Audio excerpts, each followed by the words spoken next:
when we are able to decipher the Morotic script that comes from Meroe or Nubia, we've not yet found what they call the Rosetta Stone of the Morotic language that we find spoken in Kush. We haven't yet found it, but there are many scholars, and I've met some in Egypt, that are working on deciphering the Morotic script. But for now, realistically, we do have Meduneta, and we have scholars that do it, and there's a lot more work that has to be done. In no way is it the final, but just the fact that we as African people are embracing it tells us that we're on the right road. It must become our classical language, and that Meduneta and the Morotic script, spoken in Kush, is to African people what Greek and Roman script is to Western civilization. It must be the base of our language understanding. I'm also recommending that Kiswahili, the language spoken in Kenya, Tanzania, and parts of Congo, the central Great Lakes region, also be our practical spoken language. And there will be reasons why at the end of the presentation we talk about this. But it becomes important that we understand that the linguistic unity of Africans creates a cultural identity and a cultural common sense as to how we decipher what we're experiencing and what we want to experience. It's very necessary for a total recasting of the African psychological program of education in all fields.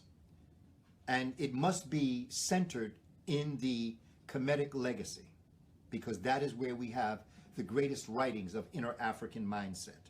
And that will create the African cultural personality or the cultural identity.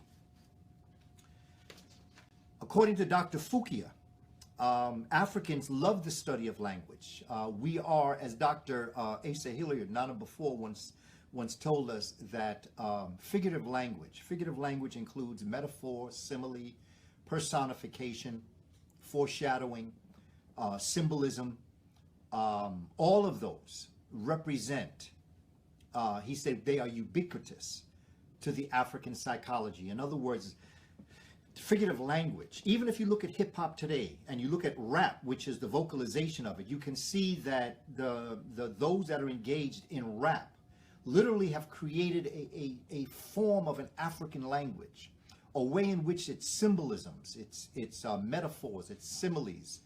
You know, what's interesting is that because I've always worked with children, and because of my own biological children growing up in this age of rap, I've always been exposed to it in one way or another throughout my day. And I've learned a lot about the symbolism of rap music as it relates to language today. And I've noticed that when my children or the children I've been around have given me what they call the 411, see, for us, 411 is what you call on the phone for information.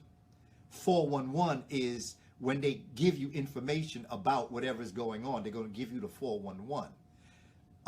For a person of another generation or a person not exposed to the symbolism of Meduneta or their Meduneta or rap music, you might not know what that means. You could be in a room and young people and elderly people could be talking, and the elder people have no idea what the younger people are talking about because they have not decoded it. And that's what Dr. Fukia is talking about when he talks about African languages.